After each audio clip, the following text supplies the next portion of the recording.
Hi guys, it's time for the next live stream.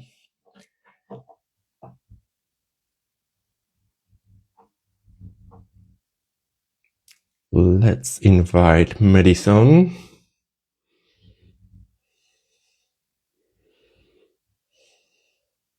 Hey guys, how are you doing? Okay, let's try. Hi! Hi, I can see you, unfortunately. You can't see me. Yeah, I can see you. That's so weird. I can see you. Is it? Hang on. Maybe I'll leave and come back. Hold on. Yeah. How are you doing, guys? Let me know if you can hear me, if you can see me.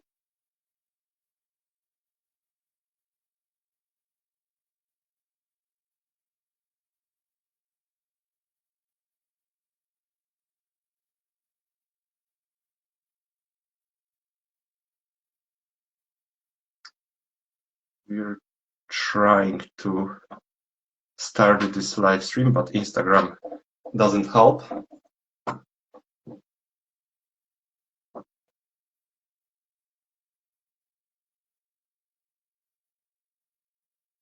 Okay, I try to accept you and we will see what happened. Sorry for technical problems. It's not my fault. Just Instagram things. Let me know how was your Monday? How is your Monday? Because here in Poland is 6 p.m. So my Monday is almost is going at the end.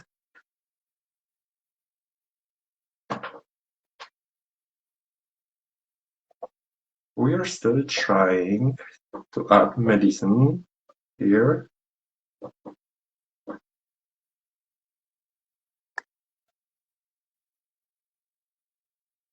Or maybe we should try once again. Maybe I should start this live stream once again.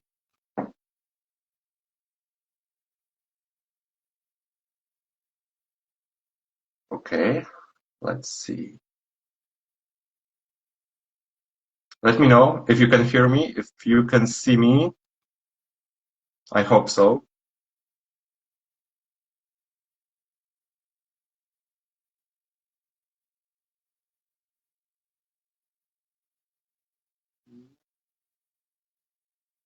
What's happened here? I have no idea what is happening because I can't. Okay. Let's give us few minutes, seconds. Can you see me? Unfortunately, no. I was like, can other people see me? Let us know. Is it just because I can see you and I see me. That's so weird. It's so weird. It's so weird. Do you use Instagram on your phone or on Yeah, computer? it's on my Yeah. phone. Oh, so weird. But you can see both. Okay. Yeah. Okay. So so maybe it should be so. I will use my probably when we will share this live stream, everyone can see us both. But I I have hope no so. idea. Yeah, but I can see only me and comments of all those people, so it's okay. I have to imagine you, and it will be okay. So We're just gonna go with it. Live in a little uncertainty. yeah, we can do that. This is the first time in my Instagram career, and believe me or not, this is my 51st live stream. Wow. Yeah, Good thing it so wasn't a 50th. That was just too much pressure. I'm so excited and I'm so happy that we decided to do this together. Me too. yeah. And I can remember how we met in Chicago. It was Hmm. 3 months ago. Yeah. I was really happy that it was in my home base and that I got to meet everyone, so many people from all over. It was great to meet you. Yeah, it was amazing time, and Mhm. we are going to speak also about this because today we want we want to speak about how isolating and how hard it is to live with OCD, and how community and our friends and our people can help us to go through this hell. So Mhm. I'm so happy you're here. I'm so excited, and yeah, let's start this live stream. Let's go for it. Yeah, so maybe you can tell us a few words about you because I know that here are so many people who know me, also who knows Mhm. you, and yeah, we can introduce ourselves and we can start with our topic. Totally. So, my name's Madison DeSilvio. I am a lived experienced OCD clinician. So, what I mean by lived experience, I'm somebody that also lives with OCD, and I did not know that for 15 years of my life.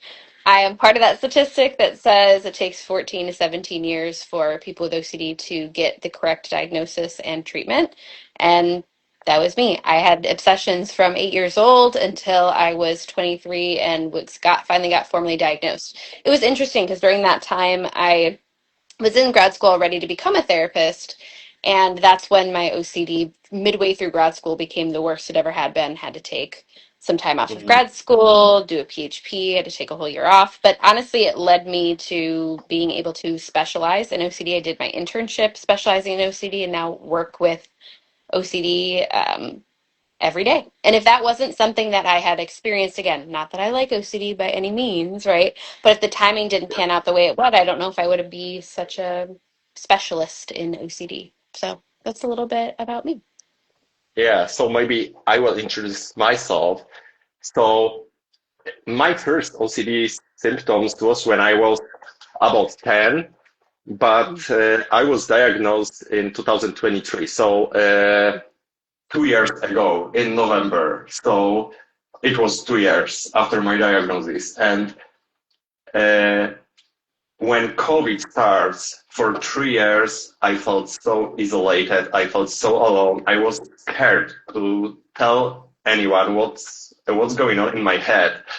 And and it was really hell because I was alone with that, and I thought that I can do something with that, but I was wrong. And with every single day, it was worse and worse. And then I decided to go to therapy when I had a really, really hard OCD week. And I decided to go to therapies, and I was diagnosed, and it was game changers for me. So then I decided to find my space, which is my Instagram account, when I can share my feelings, my experience. And at the beginning, it was for myself only. But now I know that community is something amazing, and I have amazing people with me, around me, and I know how supportive and uh, how understanding is this community. So Mhm. Yeah. It was, I think, the first time being on Instagram was probably the first time I've actually met other people yeah, with OCD, yeah, right? Yeah. yeah, right, right. So uh, I think first thing that we should tell people out loud how is because we both know how we felt for years, how Mhm. isolating can be living with OCD when we feel not safe to tell about this anyone, to share our struggles, to we feel we are scared of sharing anything for years because OCD is a really hard disorder. Mhm. Yeah. I think for me, one of the things that was probably most difficult was like I knew how ridiculous some of it sounded. Maybe not nor the taboo things, but some of the other stuff like related to health or relationship OCD, right? Like how do I tell someone I don't know if I love my husband or my boyfriend at the time? Like how do you Hmm. tell so how do you tell someone and then them be like, "Oh yeah, that makes a lot of sense." Empathy is I think hard for people that don't have OCD to have empathy for people with OCD because it's not something that they ever would experience. That doesn't mean they Hmm. can't have empathy for sure, but it felt kind of sometimes embarrassing to even share what you're actually concerned about because you know how ridiculous some of it sounds sometimes. I think that was a big isolating Hmm. factor for me too, was just like I don't know if people are going to understand what I'm even talking about. So it felt nerve-wracking to Yeah. even share. Yeah, absolutely. And this lack of awareness in society and in our families can make us feel so isolated and so lonely. And I think also because, as you said, people we think that people can't understand us and can judge us, and that's why we are so scared and we feel so isolated, and especially when we have taboo thoughts, it is even harder Hmm. to share with even with therapists. Hmm. Yeah. Yeah, absolutely. Because you don't know what they're going to say. You don't know what people are going to think. And I think one of the things that was so helpful about having Instagram was like, it's not just me. There's other people. And this is before I was Yeah, a therapist. So, like, having those experiences were life changing, right? To see. yeah.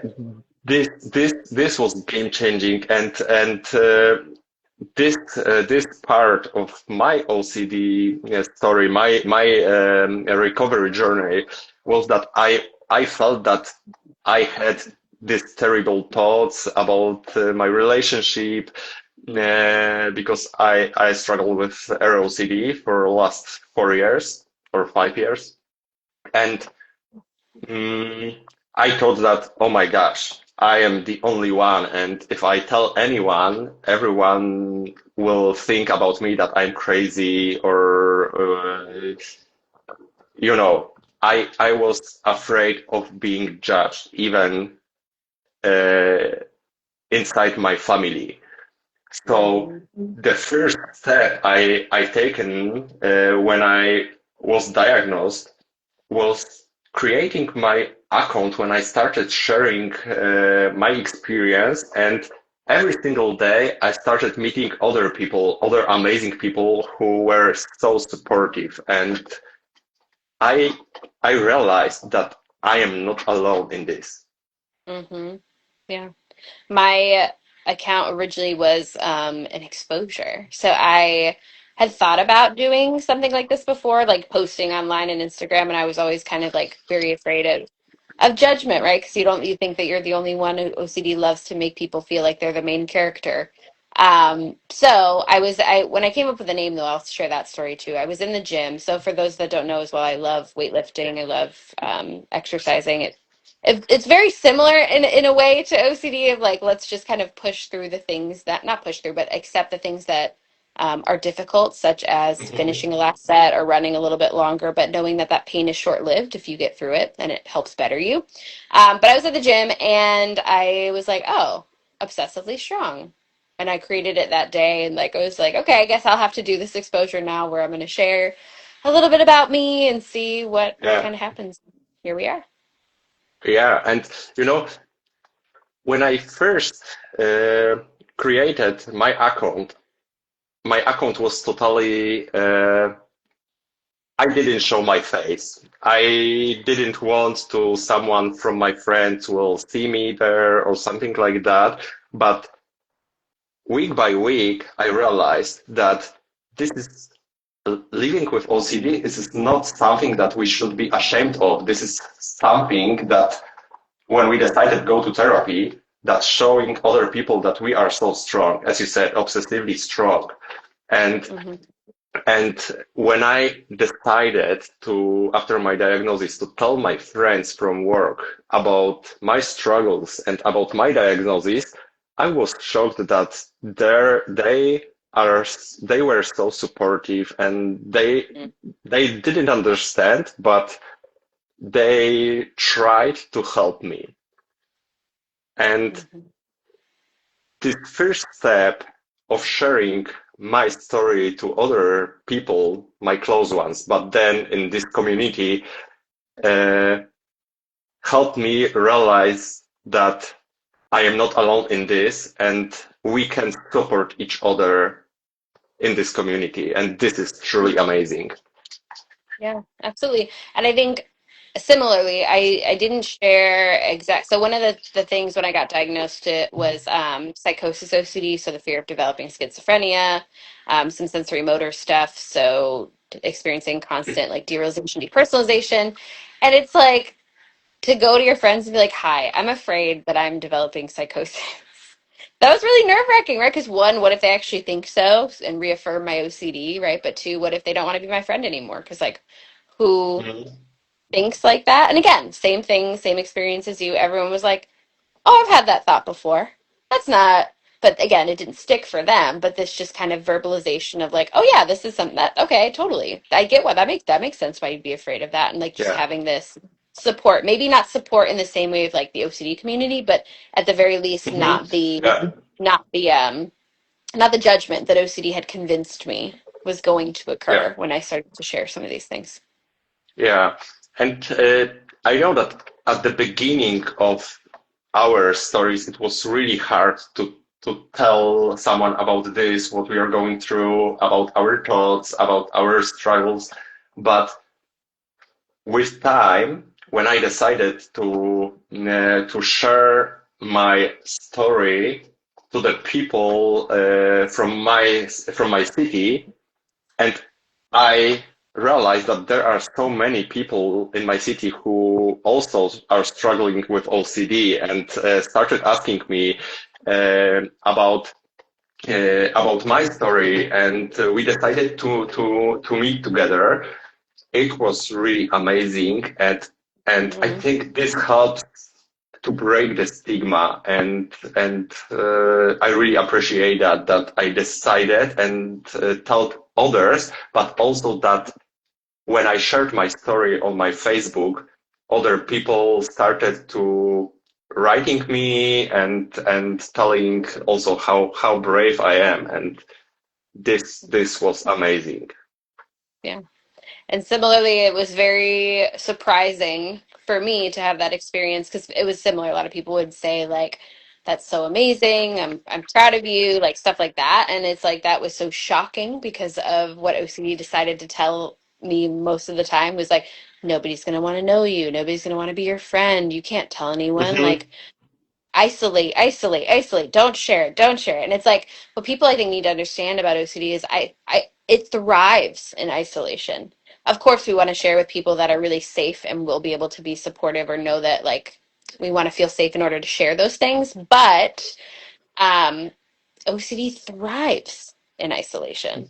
It loves to make your world small, and if you don't share, sometimes it can continue that making it small. Yeah, yeah, absolutely. And yeah, because there is few parts of this OCD shit.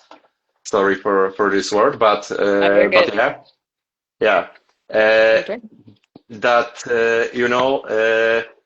makes our our world smaller, and shame is the one of this. How Mhm. isolating we can feel, but also avoidance.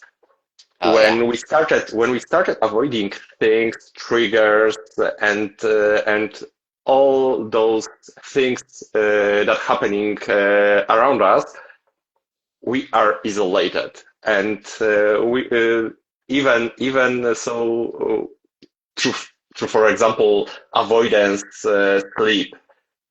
We can meet our friends, we can go with family for lunch, but OCD makes us to avoid those situations, and that's why we are so isolated also. Hmm. Yeah. Yeah.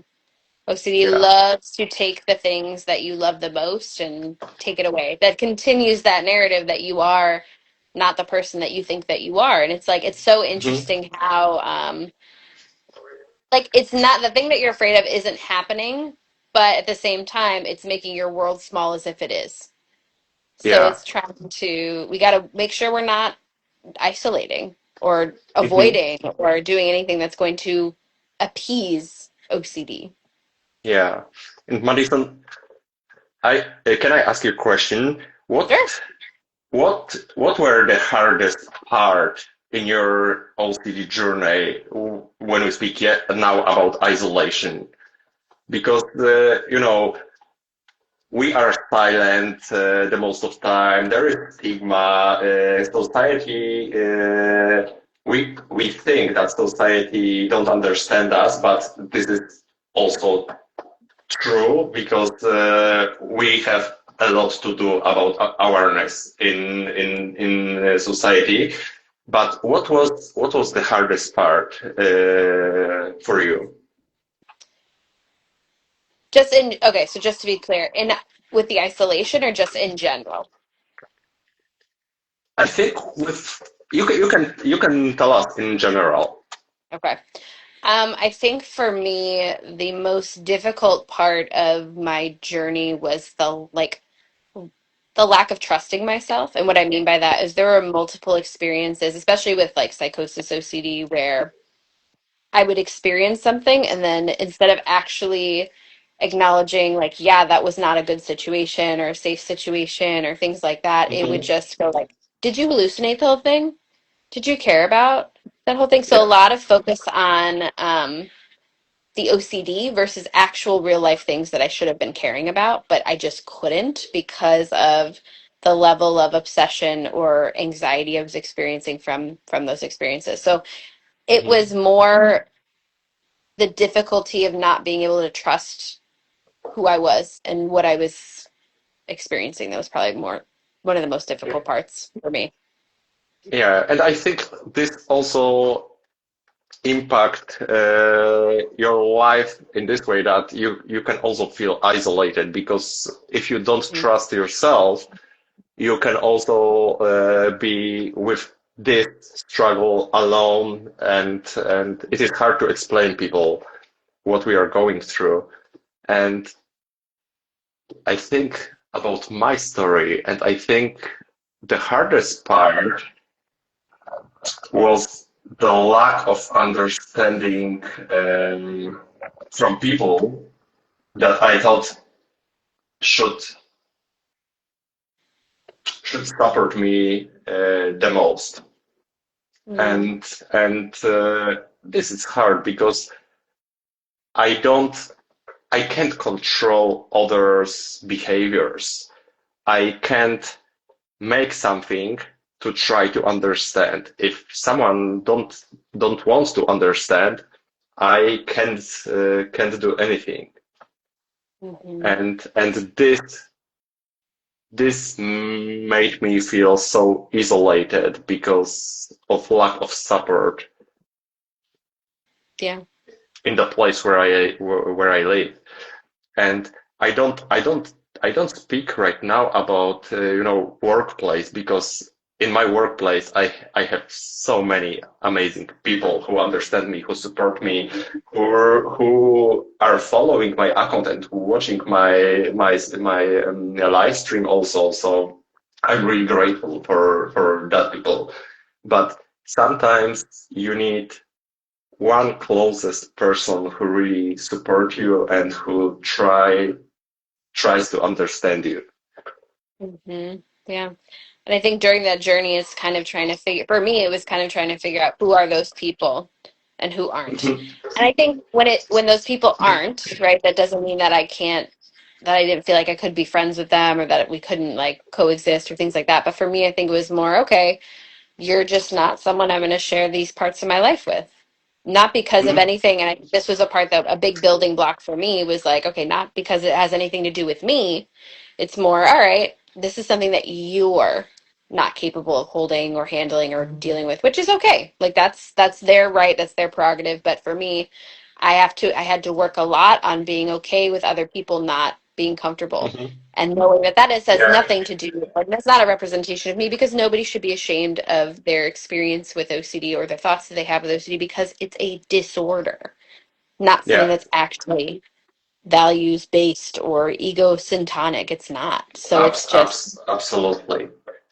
absolutely. And I think this this part of spreading awareness is a really important part of what we are doing on our through our Instagram account or you as therapists.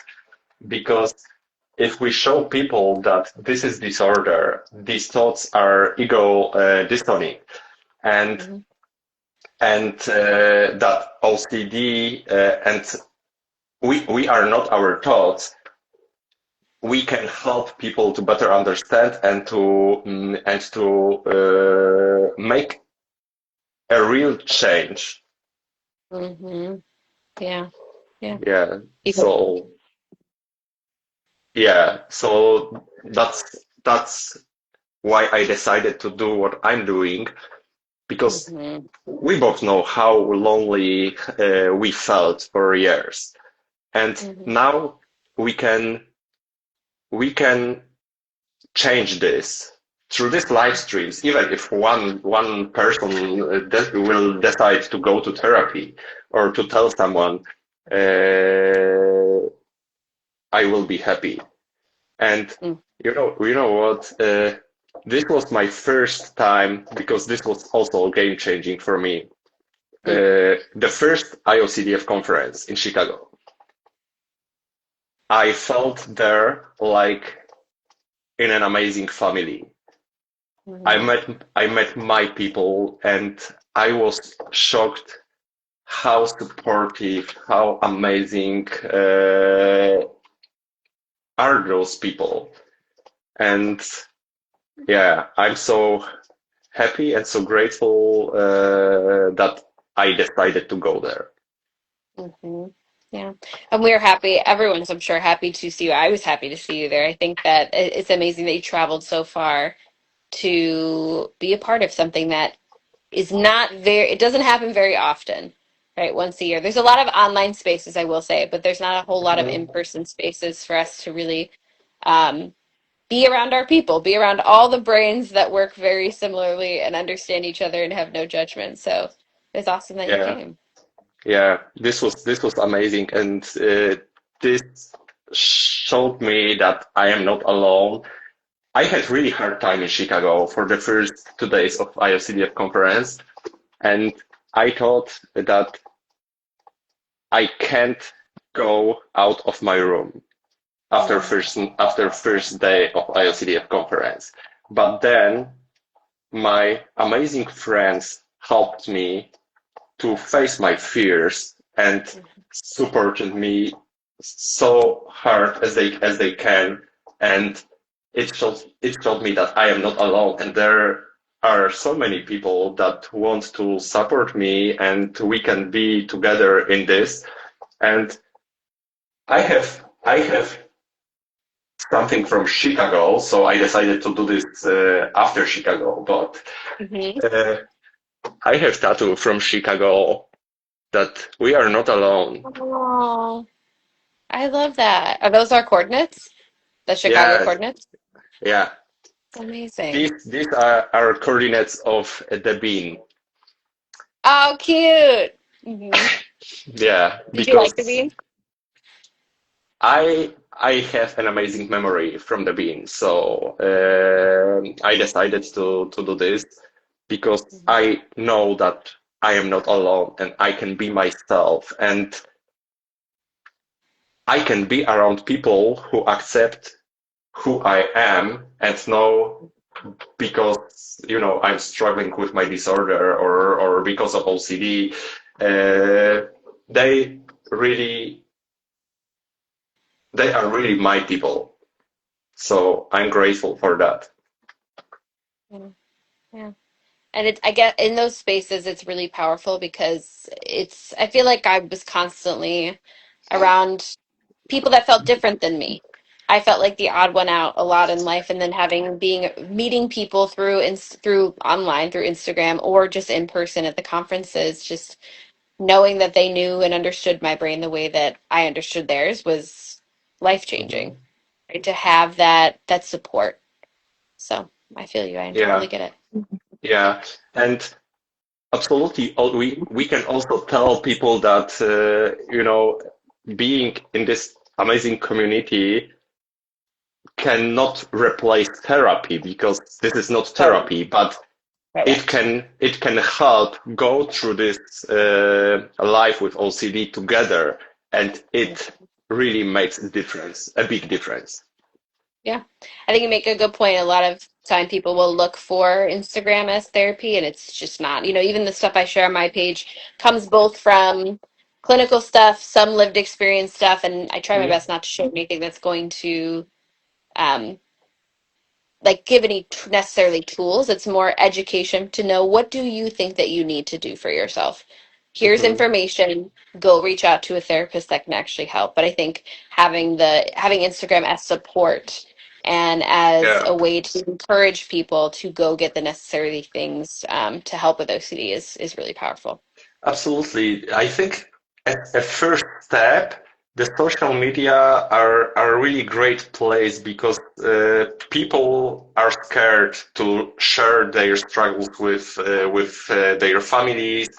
They are Mhm. afraid to go of going to therapy, and if they start looking about the looking knowledge in on socials, Mhm. and they started realizing that they are not alone. There are many of us who are struggles with OCD, but also that we tell about this out loud. We are telling about our stories. They can they can make their first step Mhm. towards better life. Yeah.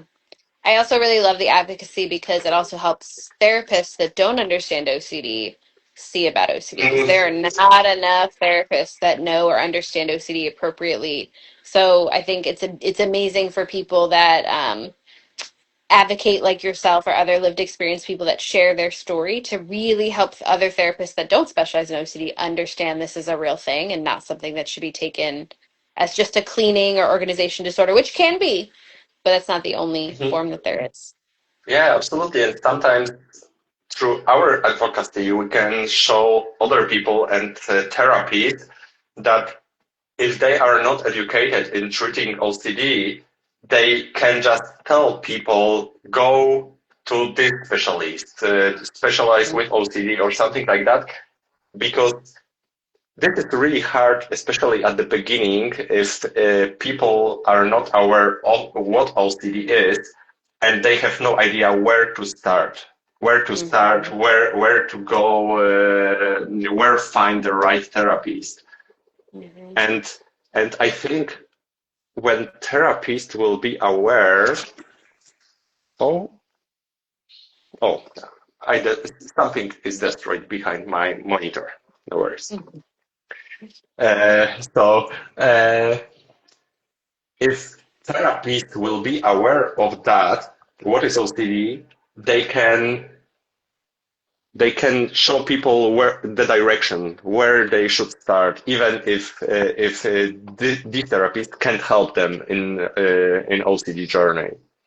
Absolutely. Because I think a lot of the time there are therapists that think they know OCD, but they don't, or do Hmm. non-evidence-based treatments, and that's not going to be super helpful either. So I do think people really need to understand actual OCD, do exactly what you said, help direct people towards the clinicians that do actually specialize and can help them with that. Because it Yeah, made a world of I, difference for me. yeah. Last time I wondered how many places specialized in OCD treatment are in Poland, and I started googling it, and I found one big therapy center where they are offer people short-term therapy for OCD. And I was shocked about this. because they were trying to tell people that in 1 month they could be totally, okay and can live without OCD. What is a totally bullshit. Mm, yeah. Something we got to be aware of. You cannot cure OCD. You can become Mhm. subclinical, so you can meet criteria to not no longer be diagnosed, but OCD's always gonna be in there, unfortunately. But we can learn to Uh, live with OCD and still have a Absolutely. beautiful life. Hmm. And absolutely, we are not alone in this, and we have amazing people around us, and Hmm. we want to do as much as we can to spread awareness to help others, and this is amazing. And I'm really grateful for this community. Hmm. Oh, me too. And Go ahead. yeah, and I'm really happy that we met together in Chicago.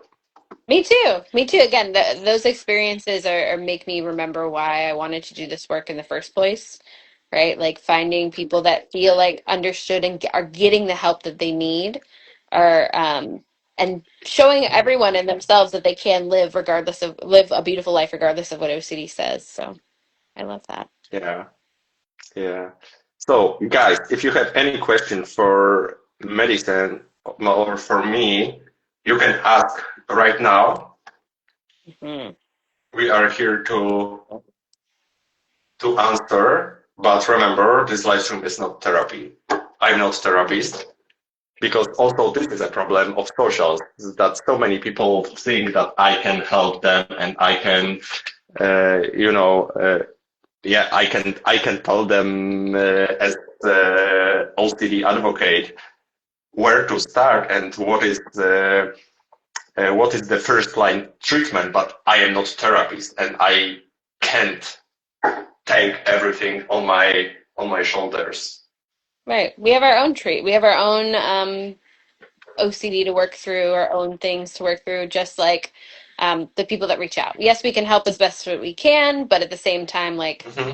it's just not ethical to do therapy online like that. Number one. And number two, like if you're not a therapist, it might be a lot harder to actually help people in the way that maybe we want to and we can't.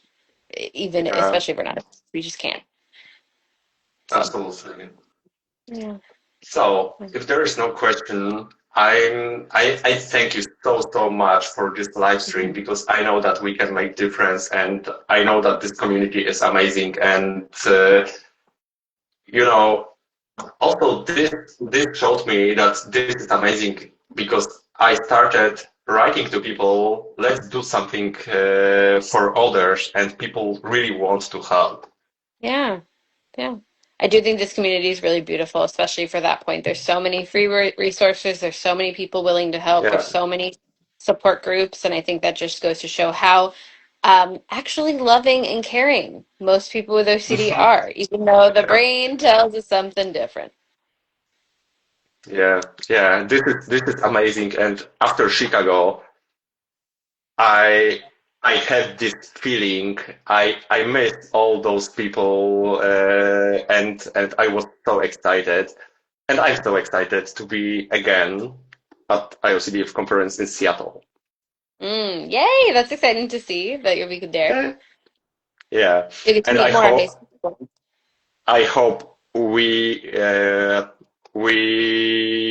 can we will have more time to take a conversation together because sometimes it is not possible to speak with all those people there Mhm. because this is only a few days. Yeah, exactly. That's why we got to go every year. Yeah. Thank you so much for this live stream and yeah, see you next time. Bye. Thanks so much for having me. Yay. Bye bye. Bye.